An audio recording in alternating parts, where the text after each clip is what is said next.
don't need any more money. I don't need any more success. My business was successful. I got very, very depressed.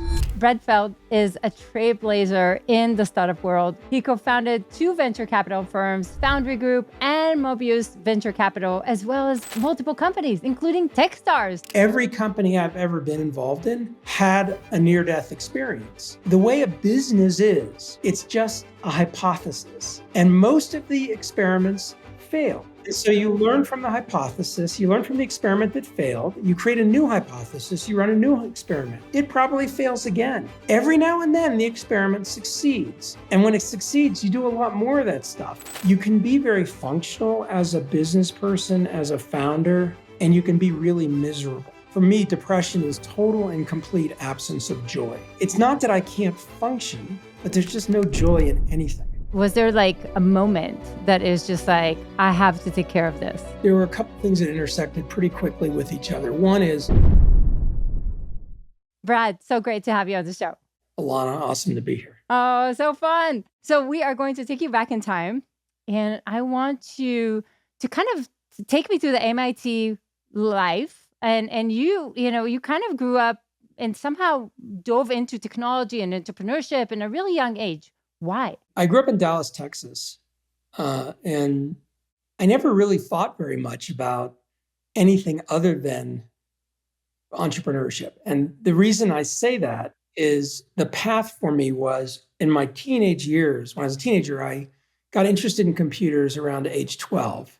And this would have been 1977. We barely knew what computers were. Why? Yeah, I don't know. I have no idea. I really don't. I was a nerdy kid. I had some friends that were nerdy kids. You know, Dallas is where Texas Instruments was headquartered. And so there was computer people around, some of my friends' parents maybe. My uncle, a guy named Charlie Feld, who's my dad's younger brother, who I'm really close with, essentially created the idea of a chief information officer in the 1970s and 80s. He worked at Frito-Lay. And so, my introduction to computers were through Charlie. The very first time I sat in front of a computer was in a data center in downtown Dallas that Frito-Lay had, in front of a green screen terminal connected to some mainframe computer. And he gave me a book. It was a black book with a red label on it called, and the label was A Programming Language. And the language is a programming language called APL, which was the acronym for a programming language, which if anybody's a programmer from a long time ago, it's one of the weirdest programming languages that existed. But at 12, like I'm sitting all day on a Saturday, typing into this thing. So that kind of got me into it. For my bar mitzvah, I got an Apple II computer very early. And I was just fascinated with software. I was not a hardware guy. I was a software guy. And, at that stage, you had to be okay with the hardware. So you had to sort of mess around with it. But that was like my teenage years. Now I was a nerdy kid. But I ran track. And, our social group in Dallas was a pretty good social group. Like it was, in high school, junior high school, like the smart kids, but the smart kids who also crossed over and were kind of quasi-athletic. And I know, which is a very weird combination. We'll also talk about the marathon later. But I mean, it's like, that's a weird combination. Dallas, Texas, football was a huge thing. None of us were into football. But, I played tennis, I played soccer, I went running, I got into track. I went to MIT, not for any grand plan. I went because the girl I liked in 7th grade, her name was Karen. And to the extent that you can have boyfriend, girlfriend in 7th grade, Karen really wanted to go to MIT. And her dad was a computer guy too. Her dad worked for a company called National Semiconductor. So he had if people remember the Fairchild video game thing, he had one of the very video games, and we were playing Space Invaders. Oh yeah, so cool. Oh yeah. Right, so all of that time period, I was a kid, right, as that stuff was developing. And so she wanted to go to MIT. I didn't really think very hard about where I wanted to go to school. I applied to MIT early admission, got in, and threw away all my other college applications. So I didn't apply anywhere else. I'd never been to MIT. I just had this, what's going to be. I never really thought that I would not live in Texas. So when I went to school in Boston, even my freshman year, I was still very proud of my cowboy boots, very proud of Dallas. And Boston was not quite a foreign country to me, but it felt pretty foreign to me. My wife, Amy, now, who's from Alaska, went to school at Wellesley College in Boston. That's where we met. And she actually describes living in Boston and going to school in Boston as basically being in a foreign country that speaks English compared to Alaska. Texas? Oh, compared to Alaska. Okay. And she also tells me that, whenever I talk about Texas being, significant, she would say, well, if you cut Alaska in half, Texas is now the third largest state in the United States. And so, and so we had lots of jokes about that. But I went to Boston within a year. I was pretty deep into a bunch of different things at MIT, and the word entrepreneurship didn't exist, Right. but into computers and into, business stuff. My senior year of high school, I worked for a husband and wife software company called Petcom. And I learned two very important things. One was that they paid me by the hour, $10 an hour. So I learned if I worked 80 hours a week, I made twice as much money as if I worked 40 hours a week. But more importantly, they paid me a royalty on all the software that I wrote. I wrote two products that they sold commercially. Their company sold commercially. It was in the oil and gas business. One was for something called well log analysis, and the other was economic analysis of oil and gas wells and what they produce and the money they make over time. And it was in the oil boom still in 1982, 83 in Texas was a huge boom. And then there was a huge bust in 84, 85. And so for the first year or two, I was the first employee. I wrote these two products for them. They grew to 20, 25 people. And then the bust happened and they shrunk back down to the husband and wife team. And so I had this very early entrepreneurial experience with them. It's Chris and Dave's were their names. So again, I got not just my playing with the computers, but also building real software. But they paid me a 5% royalty on the software that I wrote. So I'm in college and I get checks. I was still working part-time for them as a freshman. I get checks in the mail that would have, I worked for them 15 hours this month. And so I get $150 for the $10 an hour they're paying me. And then I get $1,500 for the royalty.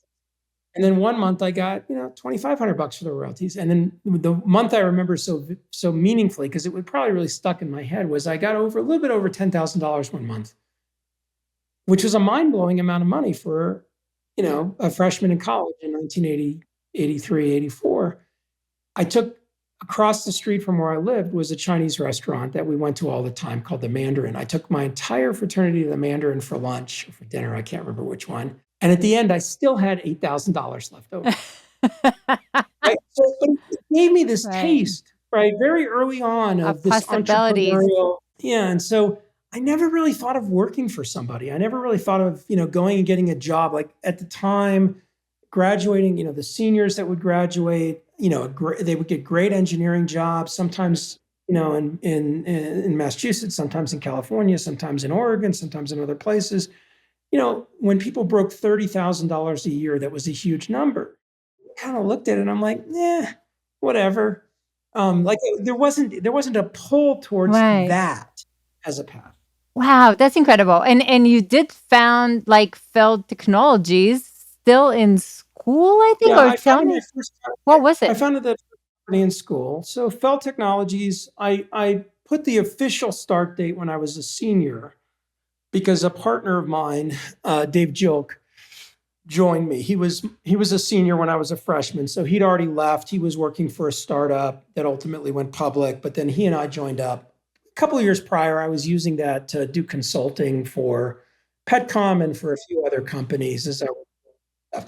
But Feld Technologies was actually the first successful company I started, but it was the third company I started. Oh. The first one I started as a freshman with three other friends, including Dave. Dave was one, a guy, Andy Mina was one, a guy, Samir Gandhi, who's been an extremely successful venture capitalist now at Excel. The four of us started a company called Martingale Software, and it was the year the Mac came out.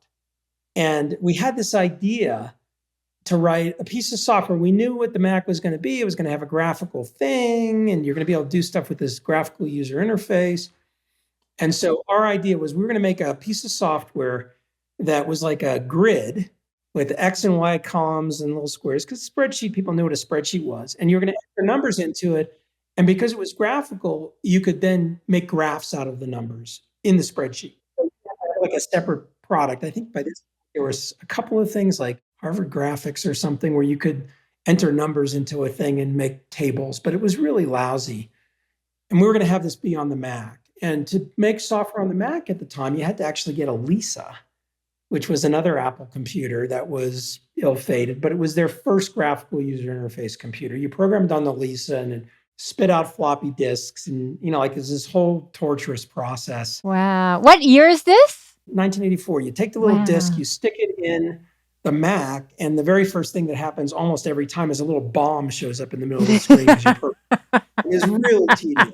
And we're trying to do this while we're, a freshman. Dave was a senior and he was finishing up. We were freshmen. We were unsuccessful. It was a disaster. And of course, when the Mac came out, there was this product called Excel from this company, Microsoft, that kind of was that thing we were talking about doing. So that didn't work. But take me there for a second, because it's the first failure, right? Like, I feel like for somebody that, I mean, I'm sure you ticked a lot of boxes of success in MIT, like to get to MIT, etc. Like, did it feel like failure? Did it feel like, oh, well, like because you were young, or what did it feel like? It felt like failure. Yeah, it was hard. I mean, it was the excitement on the front end, and I found a box full of a bunch of our old martingale stuff a year or so ago in some storage thing that we had, and I looked through it, like the letters the memos that we wrote to each other, and like the vision memo that we had, and some other things, and it was really pretty profound to think of, like, a 17, 18-year-olds sitting around talking about this stuff. Again, today it's not that different. It's not that unusual.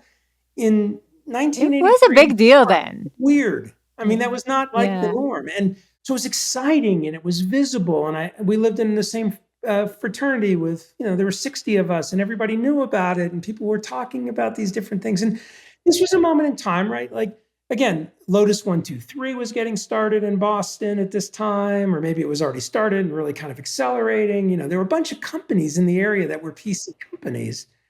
Actually, Lotus was pretty far along at this point.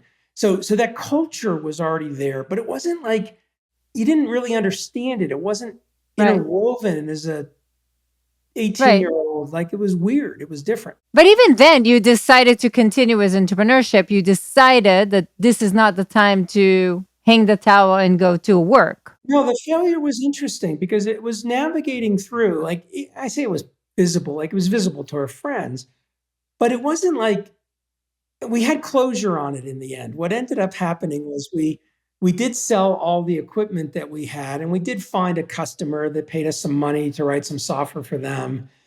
And we had one investor we only had one investor. He'd given us $10,000 because we needed to buy some stuff, and we gave him back $7,000. So while it was a failure, we kind of gave him back 70 cents on the dollar. Of course, he didn't care one way or the other.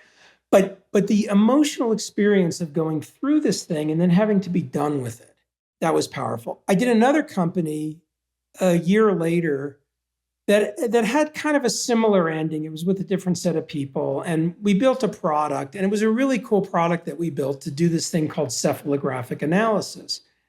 And the reason that you say, what's cephalographic analysis? We had one customer. It was the person who told us that this was important. He was a facial surgeon at Louisiana State University that somehow we found randomly. The guy that was my partner that was actually owned more of the business than I was the developer.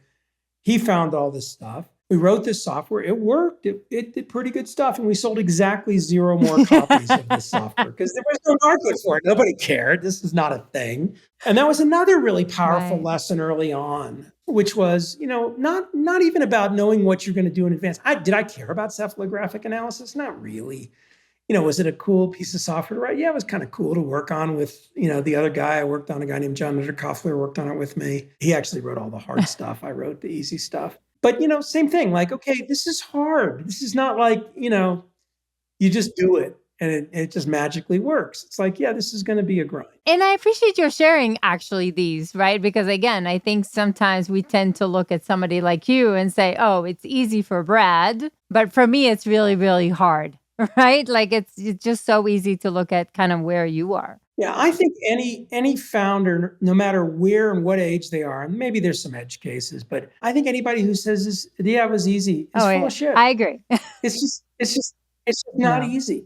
And, every company I've ever been involved in that was a success, so I should say even more simply, every company I've ever been involved in had a near-death experience. A bunch of them died. Yeah. A bunch of them. Yeah. And all the successful ones had at least one near-death experience. Really, like that moment where you're like, this thing is over. This is not going to make it. Like something happened. It could be that the company was doing really well, and then, long list Oh, of yeah. things. But, I think that early experience for me, I couldn't say it when I was in my early 20s or even probably in my 30s. Today, I can say it very comfortably. The way a business is, a startup, it's just a hypothesis. Right. And you then run an experiment around your hypothesis. And most of the experiments Will fail. fail. Yeah. And so you learn from the hypothesis, you learn from the experiment that failed, you create a new hypothesis, you run a new experiment. It probably fails again. Every now and then, the experiment succeeds. And when it succeeds, you do a lot more of that stuff. But it's useful to know that it doesn't, just doing more of that stuff forever doesn't necessarily work. You Ever. have It's not going to you have work. new Yeah. hypotheses, and some of the experiments that worked for a while don't work anymore. I don't know, like maybe you can hear it in my voice. I was fascinated by this process. And even in the things that didn't work, when the experiments failed or when the thing was hard, and it wasn't always like I had a good attitude about it. Like there was a long stretch of time where the struggles were a real challenge for me to understand how to think about them. As I've gotten older, I understand that it's just part of the experience. And it's a fascinating part of the experience if you're willing to learn about the thing and about you. Tell me more about that, because I think, first of all, when you're in that near-death experience, for those listening and not sure what we're talking about, is sometimes it is so freaking hard that you can't breathe. Like you literally feel like this is going to die. And kind of together with your shame and your embarrassment, right? When that happens, how do you continue and how do you still fall in love with the process instead of giving up? Yeah, well, fear and shame are really good words. And they're different Right. emotions in the context of it. So I want to play with that first, which is I think fear comes from lots of different places, including one's own internal understanding of oneself. And, a lot of people are driven by fear in terms of their behavior. A lot of people are driven by achievement. A lot of people are driven by learning. Like there's different things that drive us. And sort of fundamentally as a species, right? I mean, probably everybody that's listening knows the fight or flight response. And, when you feel threatened, either you attack back or you run away. And it's very, very hard to evolve's the wrong word. It's very hard to change your reaction to those situations because of evolution, of how it's sort of wired into our self as a species. Shame is a different emotion that has similar characteristics where shame creates a lot of behavior, some positive, some negative. And, one of the things that I think early on that was very hard for me is when I was a teenager, I didn't understand what was going on physiologically. And even as a young adult, early 20s, I didn't understand what was going on physiologically. But in my mid 20s, I started to understand it. And what happened, I would kind of, describe myself as a classic American Jewish kid. Put whatever cliche you want on that. But I was anxious.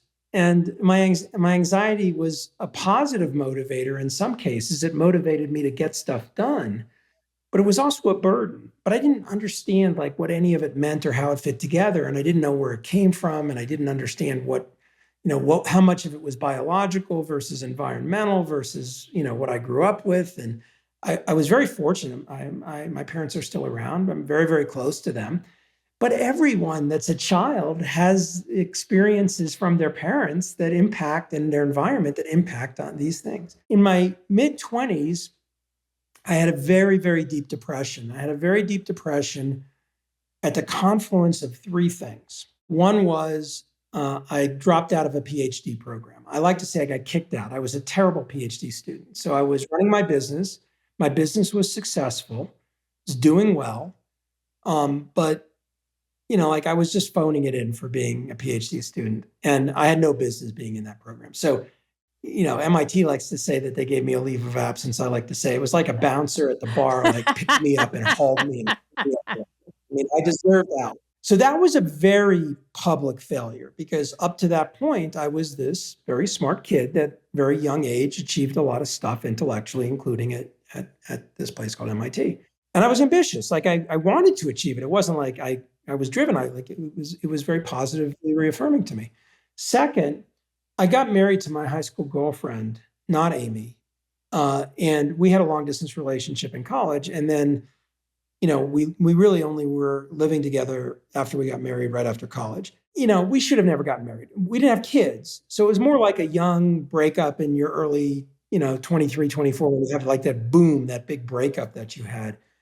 But that was a tough one for me for lots of reasons, including a bunch of internal reasons about how I had thought about relationship and marriage. And, one of my weaknesses at that time, I would say, that translated into a lot of behavior that was successful, but it was a weakness, was I felt an overly involved sense of responsibility for things that I shouldn't be responsible for. And that was just my nature, but it in, again, some places very helpful, but in some places harmful. And then the last was, while my business was doing well, I was pretty bored. Yeah. I was bored because the business wasn't really changing that much. My partner and I had a business. It was about 20 people. It was making plenty of money. It was successful, made money every month on the bottom line. Like it wasn't like I'm put on planet Earth to do this thing. Yeah. I didn't have that feeling. I had the feeling of like, okay, I got to get up. I got to go do my work again. I got to go find another customer. Okay, we got to solve these problems. It was interesting, but it wasn't stimulating. And my partner, Dave, I think felt the same way. So neither one of us was like lifting each other up. So these three things collided. I got very, very depressed. I was very functional. I was able to show up each day and go to work. I was able to do a reasonable job of my work. If you knew me well, you might say, he seems a little off. He seems a little tired. He seems a little flat. Those would be the words. I would get done at the end of the day and I would just lay on the couch and stare at the ceiling. I mean, and for me, depression is total and complete absence of joy. It's not that I can't function, but there's just no joy in anything. And I got lucky. My doctoral advisor connected me with his therapist, his psychiatrist, and I started therapy. And it was a time frame, early 90s, late 80s, early 90s. A lot of stuff wasn't well understood. Right. And the particular diagnosis I got was obsessive compulsive disorder, classic anxiety disorder. But in 1990, nobody had any idea what to do or how to treat it, except for a few people. And one of them happened to be this psychiatrist who was also at Harvard and did childhood stuff. He specialized in kids, and he specialized in kids that had anxiety disorders, and OCD was studied. So I just got lucky, right? Because I could have gotten like anything. And what happened was, even just having a label, right, for me was helpful. It's like, I didn't know what the answer was, but I'm like, oh, this way I'm feeling, which feels awful, and I don't like it, and I'm scared I'm not going to feel differently. Okay, I got it. There's a label, like there's a thing, and okay, I can work on this. The reason I say that is if you map that to the comments you made about fear, shame. By the way, during this period of time, I was incredibly ashamed of being depressed, right, of going to a psychiatrist. I took Prozac, of taking medication, like these things. I was incredibly ashamed of it. So I kept this stuff inside. I didn't share it with anybody except my then business partner, Dave, and now wife, Amy, who eventually became my girlfriend and then wife. But like nobody else, which is also a problem in these kinds of cycles. And so one of the things at that point, like if I think about it, like you can be very functional as a business person, as a founder, as a CEO, as a leader, and you can be really miserable. right. And that misery, even if it's internal, can come out in lots of different ways. It can come out in hurting other people. It can come out in dominance. It can come out in anger. It can come out in control, Drinking, whatever. Yeah. all kinds of, self-medication, whatever. And for me in my 20s, I had like one wave of working through this. And then in my late 40s, having now been very successful at a number of things, including at this time period, this was 2013, most of the external measures in my world were going great. If you looked at things like my business, the venture fund I was part of, Foundry, was doing great. A number of the companies I was involved in were doing great. What happened was in 2013, again, age 47, and you think about men, this idea of a midlife crisis is kind of a real thing. And for me, I wouldn't call it a midlife crisis. I got very depressed. And again, very functional in the context of work. This time, I had a different experience with therapy. I went back into therapy with a different person. I did 10 years. And this time, I'm 47. I'm going to figure this out now. Time to understand Planet Brad and understand what this means in the context of an adult who's had success, who is in a good place, is healthy, and wants to spend time on planet Earth in a place that's joyful, not in a place that has absence of joy. And one of the things that link back to that's really powerful is I had to work through understanding what actually mattered to me in the context of all of the things that up to the age of 47 I had been doing, but that I had never really understood why they mattered. Because I just didn't. That's so powerful, Brad. I want to take you there. I want you to go deeper there with me because I think the worst situation is not necessarily a bad career, because in the bad career, everything screams at you, fix it, fix it, fix it. It's many times it's the good career that isn't yours. It's the path that you're climbing on this ladder, but it's not necessarily the ladder that is the right ladder for you, right? And it's like, there's usually like a moment where you're like, oh my God, I need to fix it. Was there like a moment that is just like, I have to take care of this?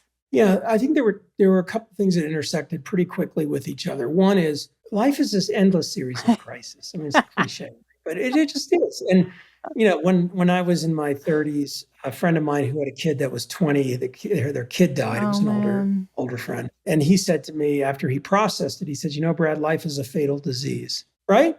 And it's heavy, but it is like we grow old, we die. Things don't work as expected, as planned. We all have obsessions and compulsions, but you're trying to use the linkage between them to control what's going on in an irrational way. If I touch this door handle a certain number of times before I leave my house, my mother won't die. Like totally irrational, disconnected, have nothing to do with each other things.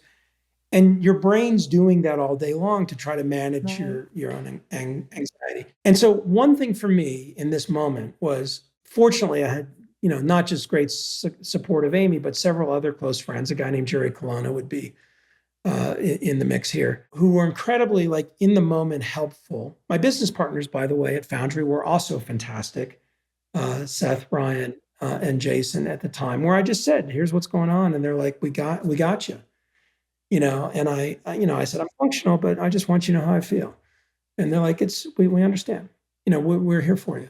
This time around, number one, I just didn't want to feel this way. And so I wanted to get to the root cause of it and understand what was going on. Second, Amy, the only thing she really cared about was that I was taking action.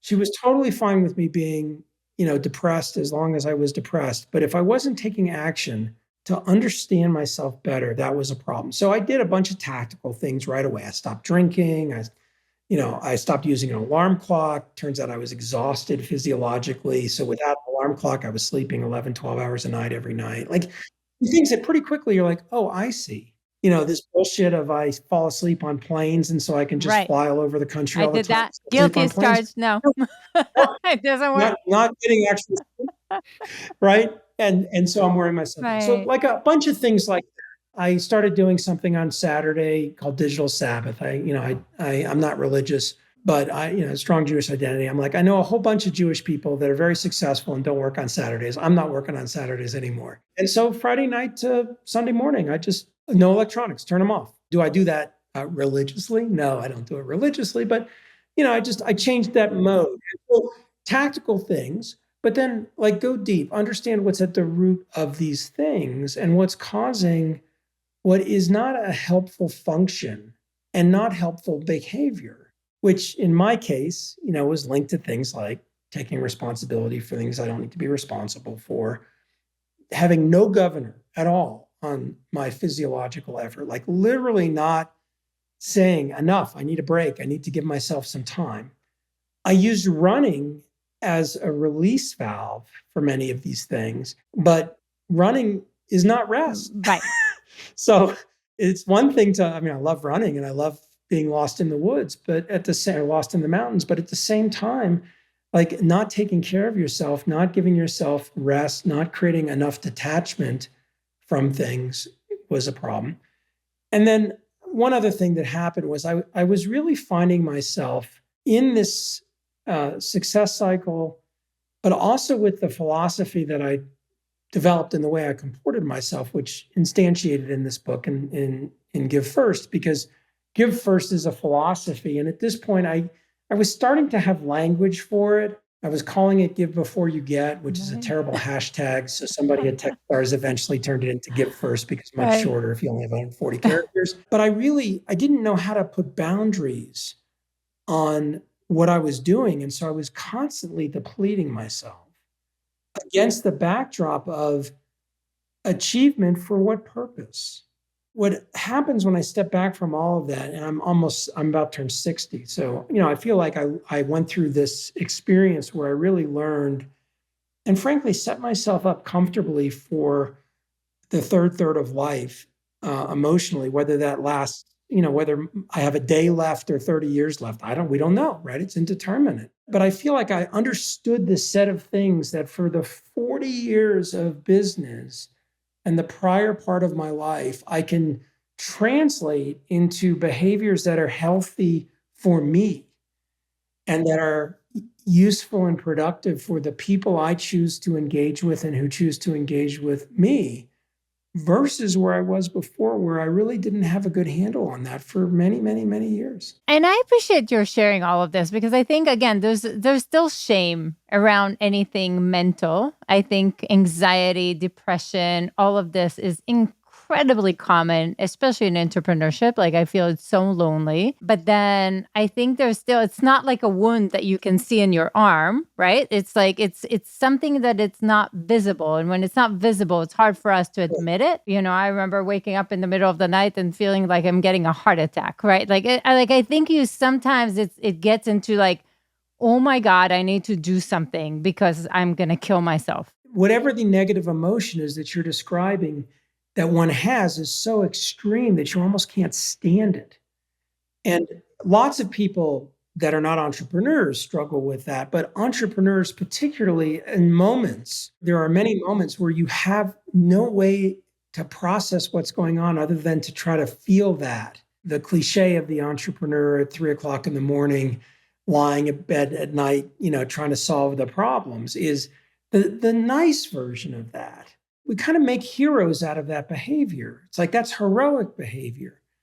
And yet it's actually really not. It's terrifying. It's horrifying. It's awful. It's not what you want. And how you can engage with things even when they're not working, right, or relationships or people or the business or whatever in ways that are positive and constructive. And when you look back on, you'll be proud of, even if the thing didn't work, is very hard. And one of the things, you asked me what were the things that came together at this point in 2013. And one of them was this, which was I wasn't ashamed this time of being depressed. Like I'd had enough depressive episodes. I was old enough. I had a couple of friends, Jerry Colonna being one, another one, Dave Morin, who was early at Facebook, who had been public about their own struggles with depression. Another person who I think has been incredibly brave about what he's modeled is a guy named Paul English, very, very successful founder of Kayak. has bipolar disorder, and, had let Tracy Kidder, who's a magnificent writer, follow him around for a year or two and write a book. And it's called something like, Getting Hit by a Dump Truck of Money or something like that. And Paul, over time, understanding how his bipolar disorder was both additive, really helpful, but also really hurtful to him and a lot of people around him, and him understanding himself in the context of it. So there were some people that were now very successful talking about it. And I said, you know what? There have been a few founders that have committed suicide in the preceding 12 months. And the tech community does what the tech community always does with these things, which is it sort of says, oh, look at this thing. It's horrible. We must do something about it. And then it's like, a dog with a rabbit. Oh, rabbit, squirrel, like on some other thing. There's like no continuity of like, let's change something. Why did these brilliant people decide to take their lives? And kind of my response to it was, you know what? I was already blogging. I've been blogging every day since 2005. I talked about 2004. I talked about all kinds of stuff. Like, if I don't talk about this, I'm actually hurting myself. Forget about anybody else. I kind of was creating this internal dissonance where I was basically like bullshitting myself. Look over here. Everything's great. Don't worry about this. And then internally, I'm like, I'm just really down. And so I just decided, like, you know what? I'll let it out. And then what happened was kind of wonderful in a weird way. I don't know the number, 100 people that were well-known, many of them well-known entrepreneurs that I didn't know, reached out to me because I showed up in Inc. magazine in a big expose that Jerry and I did around mental health, and I was blogging about it, and I showed up in this article and that article. And people would just sort of email me and say, can we talk? I'm like, yeah, sure, because that was my nature. And for many of them, I was the first person they'd ever talk to. They didn't talk to their significant parents. Like, they couldn't acknowledge what was going on. Some people were very helpful, like they'd worked through their own stuff. And so, it wasn't, hey, Brad, let's have a conversation. I can fix you. It was, hey, Brad, let's have a conversation. Let me tell you about me and about the stuff I went through. And maybe my experience can be useful to you. Wow. And so in a pretty, 12-month period, that depressive episode lasts about 6 months, but in about a 12-month period, it helped me coalesce some other ideas around what turned into mentorship that was already in the system with Techstars, but this notion of the importance of not telling people the answer, but of giving them stories from your own experience that they could either decide to do something with or to totally ignore. Now, I'd learned this in the early 90s in my first company through something called Young Entrepreneurs Organization, now called EO, and a program called Forum that was part of YEO and Young Presidents Organization. And it's a structured process, a 3-hour thing that you do once a month with a confidential group of the same dozen or so people that get together every month that are your peers. And a key part of the process is a person presents the problem to the group, and the group doesn't respond by saying, this is what you should do. The group starts by asking a bunch of clarifying questions. So you start by asking a bunch of questions to try to get to the root cause. That's a big one. You ask questions. But they're asking questions with a purpose. We've all run into the person in a boardroom or in a meeting that's just asking questions. They don't go anywhere. You're like, Mr. Socrates is who I call that person. I'm like, just go away. You're not helping here. Right? Versus like asking questions with a purpose, trying to get to the root cause. And there's techniques like the 5 whys and others. And after that process, and people got the stuff on the table through the questions, each person would go around and tell a story from their own experience that they thought related to the issue being discussed. And for me, like, those two things really clicked into a lot of the mentorship we were seeing that was effective at Techstars and useful versus ineffective mentorship, where a mentor that would show up and say, Ilana, you should do this. You should do that. Oh, that's your problem? Here's the solution. That's actually not helpful. And by the way, like 50% of humanity, whenever somebody says you should do this, they immediately go run and try to do the opposite, right? It's just, but if you say, look, here's some data from my own experience. I had this happening in a couple of places, right? One was in this whole experience I was having with mental health and depression and my own exploration. One was happening in Techstars with mentorship.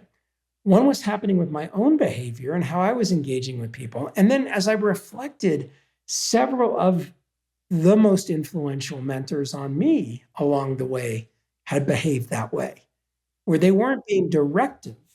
It was supportive, but it wasn't supportive in the absence of the thing. It was in the presence of the problem I was Right. facing and giving me data to help me think through and come up with my own solution. And I love this because I think you're verbalizing to some extent why Leap Academy was successful, right? Because it started from a deep pain, what I started, right? And then it suddenly changes thousands of lives because we're going deeper into this. Because again, I think what you're describing, Brad, and I think the audience and the listeners will really resonate with this because I think sometimes when we tick all the boxes of success, it's harder to admit that there's a problem because theoretically we should be grateful, right? I have a beautiful home, I have a beautiful husband and kids and whatever, and I should be just grateful. And the truth is, it was incredibly painful to feel so depressed, right? So there's a little bit of that is coming, as well. Of how do you even ask for help? There's a great Talking Heads song that you made me think of that I just looked up from the 1980s. This is on regular rotation. I couldn't remember the name of it. It's called Once in a Lifetime. Do you know this Oh, I song? think so. I'm going to check it out. You may find yourself here. You may find yourself living in a shotgun shack. You may find yourself living in another part of the world. You may find yourself behind the wheel of a large automobile. And you may find yourself in a beautiful house with a beautiful wife. And you may ask yourself, well, how did I get here? It sort of relates to this notion of this idea of what does it mean? And if you approach like, I'm successful, this is great, I'm not going to acknowledge that there's hard shit going on or things I don't like going on. Or the other, I'm successful and I'm angry at all these other things. All of it comes back to Right. you. Like start with you. Like what's going on Right. with you, not what's going on with Well, everything there's a else. reason on planes we put our own mask, oxygen mask on, right? I mean, there's a Yeah. reason. So take me there, just a few more because I want to like that kind of ties into your book. Like you started Techstars from a meeting. Speaking of giving, you liked giving, and that became Techstars. Can you share that story? It's beautiful. Well, precisely what I did was as I became more visible and more known, especially in Boulder and in Colorado, everybody wanted to get together with me, whether they were local or whether they were flying through Colorado or coming to Colorado for any reason. Could be business, could be work, could be relevant to me, could be coming to see you to see their kid, could be going skiing. Like I started being on the receiving end of this infinite number of emails saying, can we get together for coffee? And at some point, like if I said yes to everything, which was my kind of default mode, I'm a default yes person generally. If I said yes to everything, all I'd ever do is Coffee. have coffee and go to the bathroom. Like I get nothing done. And so I had to come up with a way to deal with that. And a way I decided to deal with that. And still, I had a deep value of being very accessible. I don't have a gatekeeper. I answer my own emails. I always have. My email's brad@feld.com. I'm very easy to find. It's just the way I am. It's a value I like, and it's the way I like to be, and I like to be thought of. I'm sure it feeds some element of myself at this stage of my life, but it's the grooves in my record are pretty deep around being accessible. And in this context, I'm like, I want to still be accessible, but I can't say yes to all these coffee meetings. So I came up with this idea. And what I did was I started having once a month random day. And random day for me was 15-minute meetings with anyone who wanted to meet with me. And the way I did it was I created, before there were like online calendars and Calendly and all that sort of stuff, I created a very simple online calendar on the web. And when somebody would email me, I'd point them to the calendar. And a bunch of people would never get on the calendar because they didn't really want to meet with me. Like, or what, I don't know what their motivation was. They didn't know what their motivation was. Eventually, what I wanted to do out of each of these 15-minute meetings, I do like 10 to 20 of them in a day, once a month. And my goal was two things. One, learn one thing for me. And two, figure out one way to help the person so that every meeting I was in, the person would have one thing to be leaving the meeting to be helpful with. I did this for about 10 years and it was really fun. And a lot of very interesting things came out of it. one of them was Techstars. And it was not at the very beginning of this. It was I've been doing this for a couple of years. David Cohen, who I didn't know, lived in Boulder, had been a successful founder with his co-founder, David Brown, knew of me. And he had made an angel investment, a couple of them, and he and I had made an angel investment in the same company. So we were both angel investors in this company, Solidware. So he wanted to get together with me, and somehow he learned about Random Day, and he just learned about the calendar. He didn't even reach out to me in advance, and he just signed up. It took about 3 months. And so we get together, and he's in the middle of my Random Day, and we sit down, don't know him. He slides a piece of paper across the table to me that, it's a nice little sort of almost brochure-like thing. And he starts talking kind of in a soft-spoken way. And I said, hey, I can't read and listen at the same time. So let me just read. You clearly put some effort into this. Well, look at the fireworks.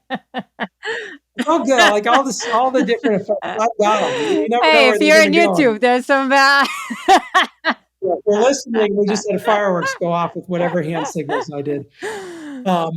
Or maybe I said David who Cohen. knows? Yeah. And so he said, okay. And I said, I read the thing. And it basically was a description for this thing that became Techstars. He's like, I'm unhappy making angel investments. I'm not really having fun with it. I don't feel like it's engaged enough with the founders. It's 2006. Angel investing is not like this super hot thing that everybody's doing all of a sudden. It's still sort of emerging from the dot-com rubble. And he says, what I want to do is I want to put together a little money. I want to invest in 10 companies. I want to have them all be together in Boulder over the summer for 90 days, run a program, surround them with some people that are other experienced people to help them, and just try to help them get their companies started.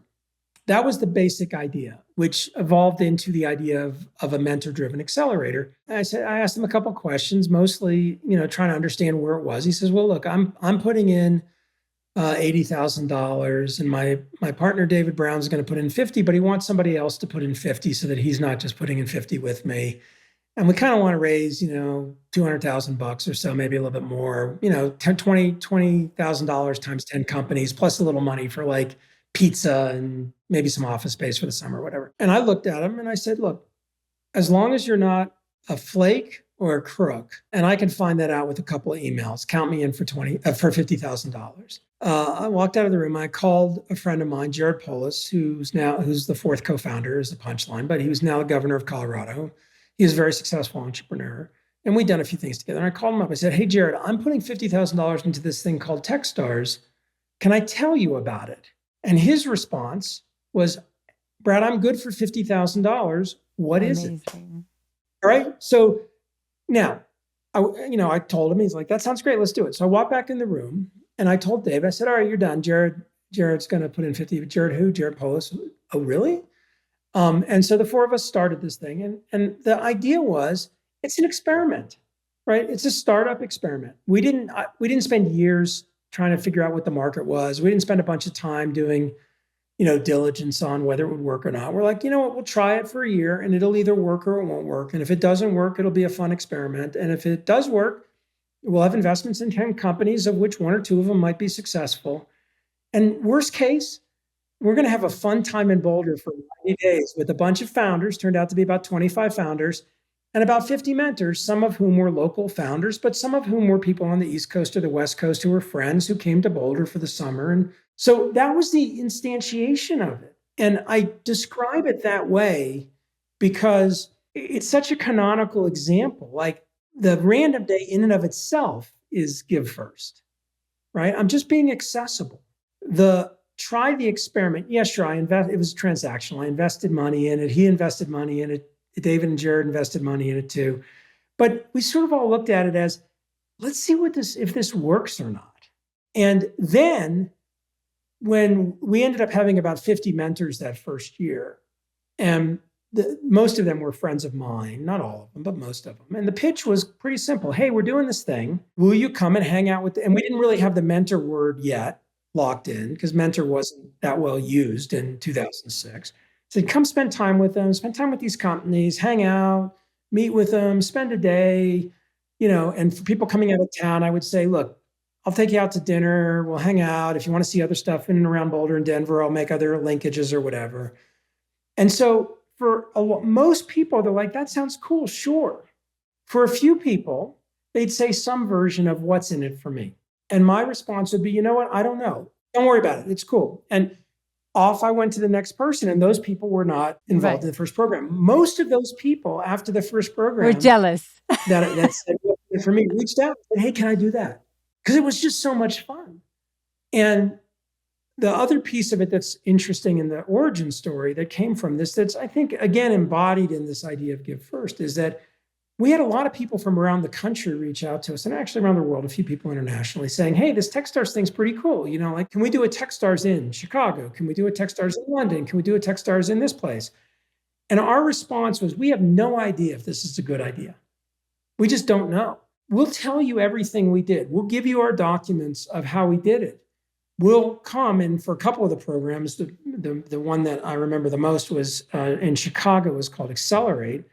We'll come be mentors if you want and participate in the thing and come to your demo day. And that was the beginning of other accelerators kind of popping up in different places. And there were some other things that we did early on around that. But part of the thing that was really fun in hindsight was we didn't have an ask of those other people. We didn't say, we'll tell you how to do it if you give us this. And a story that comes around is that Techstars had now started to expand into other geographies. We expanded into Boston, Seattle, New York, and we're starting to think about the other cities we want to go into. And I went and had dinner with Troy Henikoff in Chicago. Troy was the managing director of Accelerate. And we're having dinner, and I said, hey, Troy, you know, would you ever consider like turning this into Techstars Chicago? And he's like, you know, well, that's kind of fun, like interesting. Like, let's talk more about it. And what we ended up doing was it became Techstars Chicago. So we just rebranded and became part of the Techstars network. And now all of a sudden, that's part of what we're doing as we expand. You know, a lot of it came from the relationship that was already developed. It wasn't like this heavy negotiation of what are you going to give me to be part of Techstars Chicago? And it was, is this an idea or not that makes sense? Yes, this makes sense. Okay, let's go. So, you know, the dynamic of how things come back around. Troy's a dear friend. Techstars Chicago have been hugely successful, both for the investors from Chicago that are investors, but also for Techstars as an investor in the things that it's done. I sort of lay out that landscape as the example of like a different way of approaching the business interactions. Sure, there's still transactional components to them, but it's very much from an inside out relationship dynamic. It's, I'm interested in just doing stuff with you. Let's see where it goes. Okay, let's figure out what the parameters are if we need to have parameters. But, you know, for a lot of this stuff, you don't need a parameter. You can just get going. And I love it because even if you look at your books, it was all about give, right? Like venture deals was all about giving, right? Like it's all the things, all the mistakes the founders do basically when they don't know what they're doing. So that literally saved me so much because I had no clue, like, what is a term? Like, what should I look at? What, you know, like you guys just spell it out, which is exactly what we need. And startup communities is also, it's like based on everything that you've built and the communities that you've seen and what's important. And I think now you're giving give first, which is essentially that same pattern that is so symbolic of how you do everything, Brad. You're landing on it really well with those books and with all the other ones I've read. And you know, for anybody that cares or knows me for a long time, I think this book, Give First, which is my 9th nonfiction book, will be my last nonfiction book. So I think I'm after 9, I think I'm done. It's very interesting as I've, you know, written more books and spent more time, you know, understanding the publishing industry, the good and the bad of it, and understanding why people write books, and having lots of people who write their first time books reach out to me and say, I'm writing my first book. And one of my first questions is why? Like, just tell me why, because I'm kind of curious what your motivation is. Of course, for many people, writing a book is creating basically the instantiation of a platform that they then can build a consulting or speaking or whatever kind of business around. It's, you know, this is my thing. And it's a revenue generating activity, not as a book, because books are, you know, as a funnel. If you want to make money, as a funnel. Yeah. Yeah. Don't write. I mean, you might get lucky and make some money if you write a book, but most books don't make any meaningful amount of money in the grand scheme of things. Every now and then, Venture Deals has been a huge, hugely successful book for its category. Somebody once told me, if you sell more than 5,000 copies of a nonfiction book, you've done well. And my response was, what the fuck are you talking about? That's Well, mine crazy. is in the And, making, so like, I don't wanna hear that. No, I'm kidding. the issue is less like how many books did you sell and like what's the reason you did it? Well, for a lot of people, the reason is it is codifying in a way a lot of the things you're doing, and that's very valuable for a business. For a lot of people, it's ego. And you really find ego when you ask people like what around this is you pick it a little Right. bit. And ego is a bad reason to write a book, I think, in general, because not because it doesn't satisfy your ego, because it's really hard. There's lots of better ways to satisfy your ego. So, we all have egos and egos are fine. If you want to stoke it, don't make the book the way you Yeah, stoke it. It's it's too very hard. long and Uh, audacious and a lot of podcasts, Brad. but interestingly, when Jason Mendelson and I wrote Venture Deals, we already had reputations that Right, we had. Like, sure, it got us exposed to more people, but we didn't write it for deal flow. We right. didn't write it for our venture business. We didn't write it for money. We didn't write it because we wanted to be speakers about how to do venture deals. We wrote it because it came from a series of blog posts that the two of us wrote together on my blog 3 years earlier that were a function of being incredibly frustrated with the information asymmetry in term sheet negotiations. I mean, we would be constantly, as VCs who did lots of term sheets, be working with entrepreneurs who had lawyers. Some of them were lawyers who were, good venture lawyers, but many of them were not and didn't really know how to do venture deals. And like the opacity of how some of these things worked and the things that people were negotiating over. And like, I can't tell you the number of times early on about people marking up like registration rights and changing the registration rights clauses. I'm this doesn't matter. Like, why is this in here? And so we decided to understand that and explain it and try to do it in Right, English which I rather than appreciated legalese, very much. but really deconstruct the whole thing. So that was like the motivation of that book. And from that was the second book I wrote, but it was very helpful to me because when I wrote Startup Communities, what the motivation for that book was I was done listening to people say, if you're serious about building a tech company, you should move to the Bay Area. Nothing negative about the Bay Area, but I'm like, look, you can build these companies all over the world. And in fact, you should. And the world needs these things. And people all over the world and all the cities they live in, people live in cities for lots of reasons. And a lot of them are because they love the city they live in. And the idea that you could be able to start a company anywhere in the world and you could have a startup community that was vibrant as part of a city anywhere in the world It's was important. important to me. Yeah. And if you look at that book, it's a book that's anecdotes, it's stories, it's examples. It's got a thesis behind it, but the thesis that's behind it is a pretty simple thesis that at the time was pretty controversial. Like the way I laid out what I called the Boulder thesis and some of the things I said were not the natural ways that people talked about what you had to do to have entrepreneurial ecosystems or innovation clusters or whatever. And I gave voice to founders of doing it a different way. Why did I do that? Well, yeah, okay, there's a link to Techstars because we were doing that stuff with Techstars and expanding. And sure, for me, some of the other things I was doing that I was involved in, like Startup America at the time, which was a public-private partnership with the Obama administration, was trying to get more startup stuff in different places in the United States. I was fascinated with Startup Weekend, which at this point had become a pretty big thing that was happening all over the place. And I was on the board of it, I think, by now, and supportive of it. And so I had this sort of notion of the importance of codifying it. But as an example, like, I don't know how many talks on startup communities I did in the last couple of years. I did talks for anybody who wanted to talk about it. I didn't charge money for it. It wasn't a business. It was an evangelism of an idea that I thought was an important idea that I wanted to get out in the world for people to take and build Whatever on they can, yeah, from it. wherever it Yeah. goes.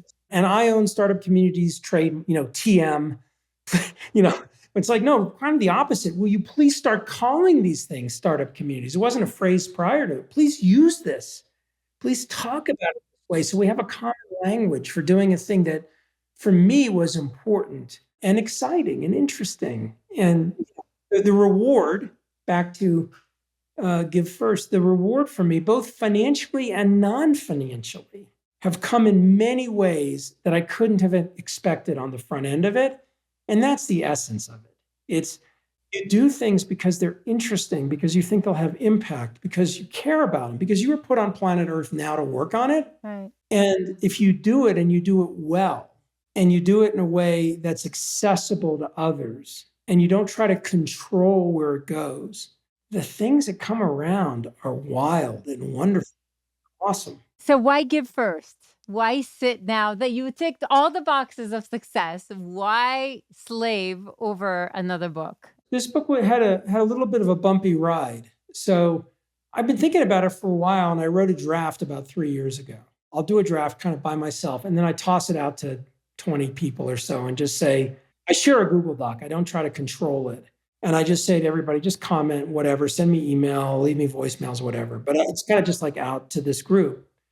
And some people, give me very, very detailed edits, and some people just send me back, an email with a couple of thoughts. And what came back from this was a couple of things. One, I kind of jammed together these two ideas of give first and mentorship. I hadn't really interwoven them, which has happened before in other books that I'd written. So I knew what I needed to do to interweave them, but that's a lot of work. It's deconstructing the book, refactoring it, putting it back together again, adding a lot of connective tissue so it's actually a book. But the bones are there, but I got to tear it apart, throw it on the ground, and put it back together. The second was people said, Brad, in this book, there's way too much Techstars and not enough Brad. And, you talk about mentorship and you talk about telling examples from your own experience to support the point, and you do some of that, but you do too much that's not from your experience, anecdotes and stories that are tangential. And I took that to heart. And that intersected with a moment in time for me where a couple of different things were happening. This was in the midst of COVID. And I was tired. I was very tired of a bunch of different things. And this was not depression, it was fatigue. And I decided, as I thought about it, that instead of finishing the book, I was going to stick it on the shelf. And I did something else instead, which is I did something that I now have a word for, which is I hibernated. And what I did was I just stopped anything public facing. I've been blogging for now 15 plus years, 16, 17 years. I just stopped blogging. I didn't write a blog post saying, I've decided to stop blogging now and check back in here. I just stopped. I stopped doing any sort of public anything. I stopped going to public things. I stopped doing video conference, public events. I stopped doing podcasts. I just kind of hibernated. And what I did was I shifted all of my energy to doing things that were interesting to me in the context of my work.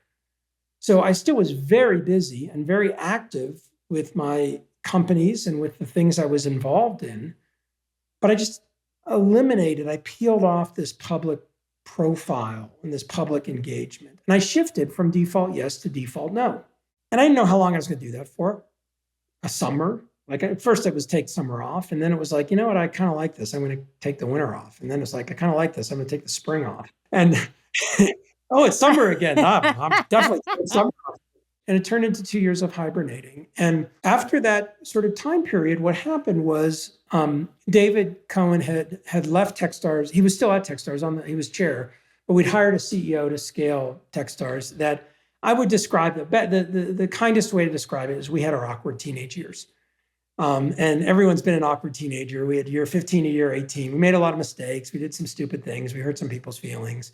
We did some good stuff, but we also made some errors. And David had come back as CEO. And I said to him at the time, I said, look, I'm really enjoying not having a public profile. I didn't have the hibernation word yet.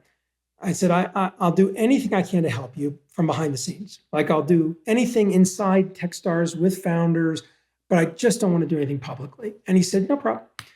And, that we engaged in that. And, about a month in, I took the book off the shelf, metaphorically. I went to the Google Doc that it was in and I opened it up and I read it. And I actually printed it out and read it. And I'm like, some good shit in here.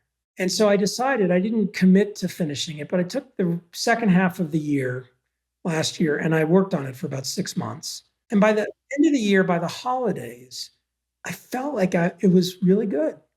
I'm like, yeah, this is good. And so I talked to Amy a lot about it. I said, look, if I'm going to publish this book, and by that point, I was starting to say to her, I think this is it. I'm going to start writing fiction, and I'm writing software again. I love to write software. So, I'm playing around with that again. I said, I think this is going to be a real book, and maybe it's the last one. Like, I'm going to come out of hibernation, put some energy into it, and do that for a period of time. And what we did, and she was really helpful in me defining it, is we bounded it. I said 6 months. And actually, in hindsight, I wish it was 3 months instead of 6 months for a variety of reasons. But 6 months is fine. And I'm about 4 months into it. At Halloween, at midnight, and I'm done. I'm going back into hibernation. But what I decided to just experience, kind of out of hibernation, engagement again with this. So kind of that was the arc of the book. And then there's a why behind that, which is as I wander up to 60, that I'm in what I call we call the third of life. For Amy and I, it's very much, I said to Jerry Colonna, who I mentioned earlier, probably 7 years ago, he wrote about this episode in his book. We were just sitting around talking one afternoon. And I said, just blurted out, Jerry, I'm done striving. Like, I mean, I'm not going to get anything done. I'm not going to accomplish anything, but I'm just like, I don't need to, like, whatever that's, I just don't need it.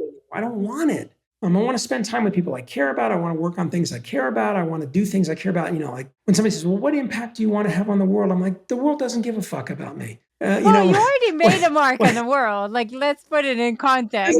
What do you want your legacy to be? I don't care. I'm going to be dead. I just want to shift out of that kind of thinking. And I want to, I just want to have the experience of whatever time I have on this planet. And I want that to be meaningful. It doesn't have to always be joyful. And it's not. I'm going to have things that don't feel good. I'm going to have things that are disappointments. I'm going to have relationships that break. I'm going to have things that fail. That's part of the experience. I want to experience that for the rest of the time that I have. Putting a book out around that in this moment in time, that talks about these values, that really is a culmination for me of what I've learned from people like Jerry, from people like Len Fassler, who I bought my first company and passed a few years ago, but was incredibly close.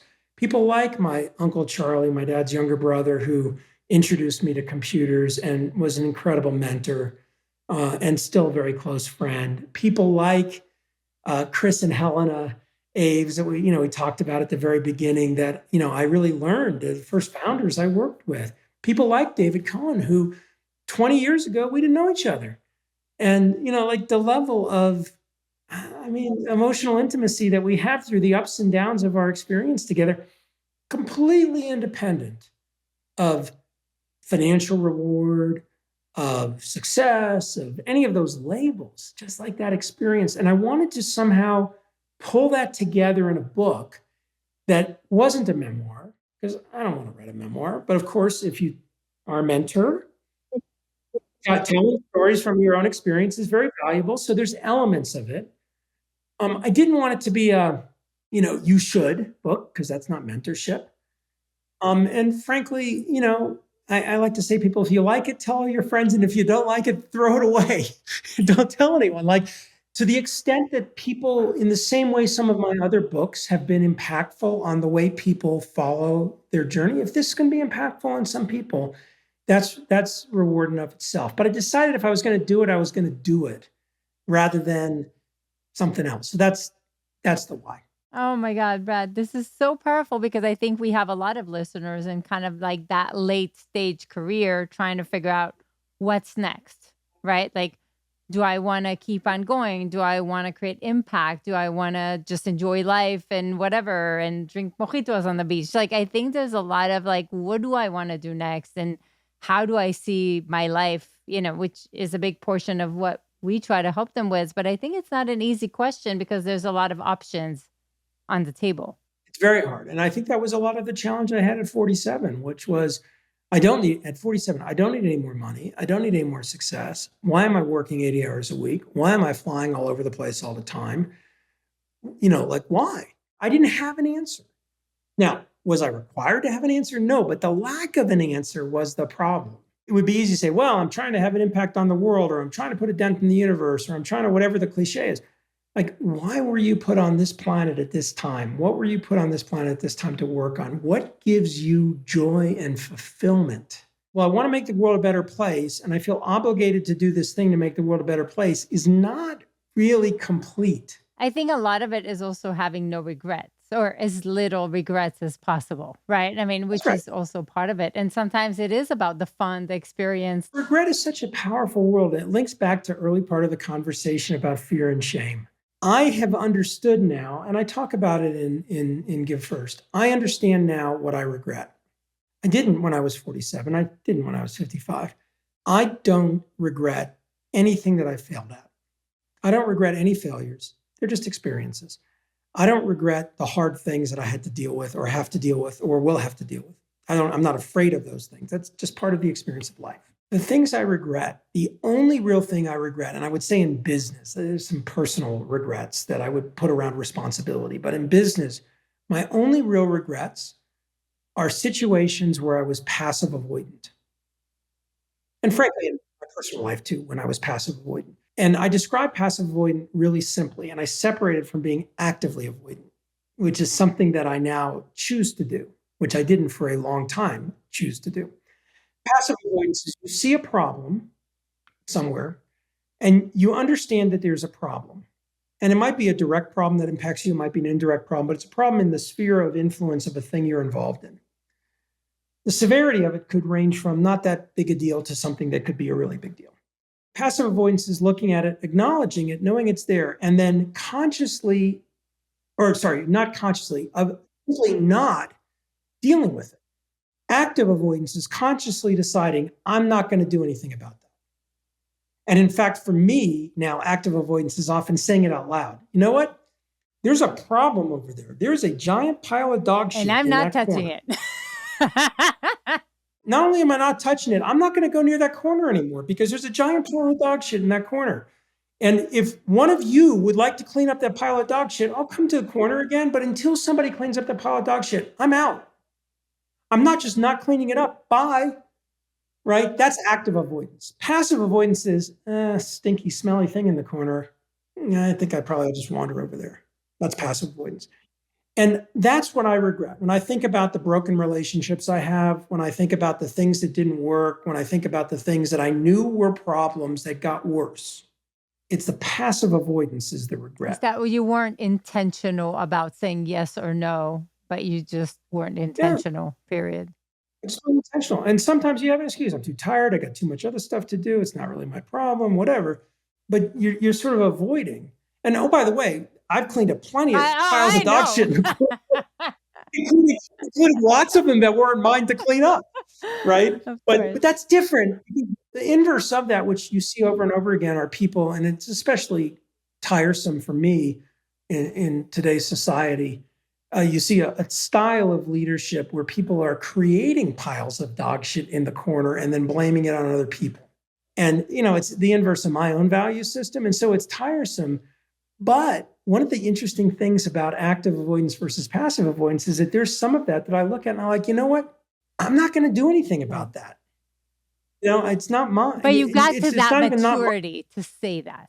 Human beings are going to be human beings. People are going to be what they are. Like, I'm not going to solve all of them. I'm going to choose where I'm going to put my energy on the things that I actually think I can have impact on with people who I want to spend time with and I want to engage with. Like, that kind of thing is interesting, which if you think back to fear and shame and how that impacts a lot of people, especially as you get older, especially as you find yourself in this position where you've had success and relevance. And well, if I don't keep doing those things, am I going to still be relevant? And that's scary. Are people still going to care about me? Are people still going to want my opinion? And, there's a great peacefulness in saying, I don't care. Like, if nobody thinks any of this stuff is interesting, awesome. Go do your own thing. It's cool. Getting to that place was really hard. And Brad, I loved every minute of this conversation. I think this is like gold, gold, gold, especially because a lot of our people are trying to figure out what's next. How do I create either more or, what more something, more balance, more impact, more finance, whatever, more something, right? What would be last kind of like question? What would be maybe a tip for your younger self if kind of looking back? I'm going to play with a word that you just used that I would tell my younger self, which is balance. It's true through all of life, but I think especially for younger founders, and from my younger self. There's this whole thing about work-life balance, and there's one end of the spectrum where people say there's no such thing as work-life balance if you're an entrepreneur. Don't even try to have work-life balance. Da, da, da, da. The other end of the spectrum is this endless search for work-life balance and try to figure out how to navigate all that stuff. Amy and I decided a long time ago to delete the word balance from our vocabulary. Balance is kind of not the right word because balance means things are actually in balance. Like think of a scale where things are balanced. And that is never the way life works. Nothing ever is like that in life. You can have it all, just period. not at the same time. So now pick. Right? There's no balance. So what we said is, we're not going to go for balance. We're going to go for harmony. And harmony is such a useful, wonderful word. I mean, it sounds beautiful as a word too. But, listen to improv jazz just randomly sometime. Listen to a live recording on Spotify of something and just let it play in the background. And what you'll notice is you'll sort of lose, it'll fade into the background when it's in harmony. And then when it gets out of harmony, all of a sudden it'll move to the foreground. You'll be like, whoa, that's not quite the drummer's off, or the guy playing the sax, like what's going on with that? And then it'll kind of get back into harmony and then it drifts back into the background. And so for us and for me, I'm interested in harmony. I don't need balance in my day. I don't need balance in my week, my month, my life, anything. I just want most of the time it to be harmonious. And when it's not harmonious, it's a signal to me to sort of step back and pay attention. I wish my 25-year-old self understood that. It would have saved that 25-year-old self 25 years of a lot of stress and tension and frustration and wrestling with like what to do. So lucky that I ended up with Amy, who was relentless in her own way of not putting up with things that were not okay in the context of harmony. For us in the relationship, the disharmonious part, getting back to my 25-year-old self, was simply when my words and my actions didn't match up. And an example I give of that is I would say to Amy regularly, deeply in love, you're the most important person to me. You're you're the priority in my life, whatever. And then in the middle of dinner, the phone would ring and in the middle of a conversation, I'd pick up the phone. Or I'd be 30 minutes late to dinner on a night we were going out together, just one more email. Which is an endless joke. Like we look at each other, just one more email, right? Like it can be a joke now, lighthearted, but it was like, no, actually, if your partner is the most important person, or if your kids are the most important, they're the most important. And yeah, sure, of course, there's moments where you have to prioritize something else, but you can say, I gotta prioritize this other thing right now. And oh, by the way, if for 5 years you say, I have to prioritize this other thing every time, something else is going on. Like I didn't understand that until I was in my 50-somethings. So that would be what I would reflect back. Search for harmony, not for balance. Listen to things when they're not in harmony. Really listen and understand what's not in harmony. I love this because I think a lot of it is just about being okay, being at peace with what's yes and what's no. Like, I think that's the harmony piece, is like saying, okay, like I'm going to be present now. So Brad, this was so powerful. Thank you for showing up, for the time. We're going to have all your links down in the thing, but how do you want them to reach you, or to reach and to obviously buy the book, and what else? Reach me is easy. It's brad@feld.com. Just give me context. Say, I mentioned at the beginning before we started, I have another friend named Ilana, so people can say the other Ilana. You're on Ilana's podcast, just to sort of context, but I'm happy to get notes. And then if this is inspiring or interesting, books available, Amazon, any other online bookseller. And very serious statement. If you like the book, tell your friends. Leave a review on Goodreads or Amazon or something like that. Do that. And if you don't like the book, just throw it away. I love it. So reach out. We want to hear from you. And I hope you enjoyed it, and let us know. And thank you, Brad. This was incredible. This was a delight. More episodes that you're going to love are right around the corner. So definitely make sure to click the like button and subscribe to our channel. Also, who in your life should see this today? Do share this with them. This will inspire and help those you care about, and helps us continue to bring amazing guests. And I will see you there.